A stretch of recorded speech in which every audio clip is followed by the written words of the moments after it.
Hello बच्चों, चलिए प्रश्न पढ़ते हैं। प्रश्न दिया है, निम्न में से कौन सा जोड़ा रेखित पेशियों का है? विकल्प ए है बेलनाकार, सिंसाइटल एवं अशाखित। विकल्प बी है तर्करूपी, अशाखित एवं एक केंद्रकीय। विकल्प सी है बेलनाकार, धारीदार एवं केंद्रकीय। तथा विकल्प डी है बेलनाकार, धारीदार एवं शाखित। तो इस प्रश्न में हमसे रेखित पेशियों के विषय में पूछा गया है, अर्थात इस प्रश्न की जो मुख्य अवधारणा है, मुख्य अवधारणा जो इस प्रश्न में निहित है वह रेखित पेशियों के विषय में है। रेखित पेशी यहाँ पर हमसे पूछी गई है। तो चलिए जानते हैं रेखित पेशियों के विषय में कि रेखित पेशियां क्या होती हैं। तो ये धारीदार पेशियां हैं, अर्थात इनमें धारियां देखने को मिलती हैं, अर्थात या फिर हम बोल सकते हैं कि इनमें रेखाएं जो होती हैं वो उपस्थित होती है। इसी कारण से इन्हें रेखित पेशी कहा जाता है, क्योंकि इनमें धारी या रेखाएं उपस्थित होती हैं। ये ऐच्छिक पेशी होती हैं।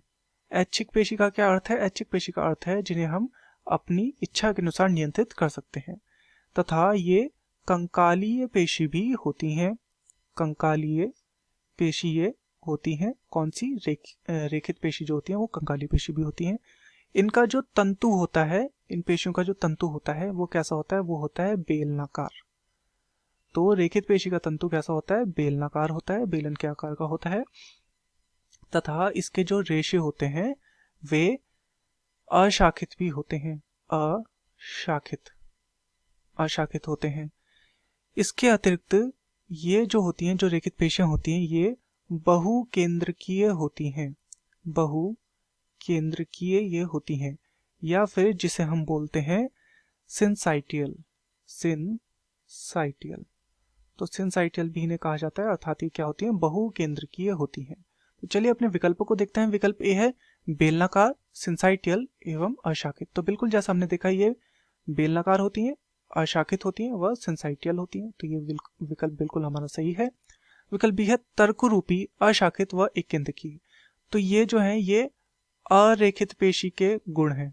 तो ये क्या हो जाएगा? ये हमारा गलत हो जाएगा।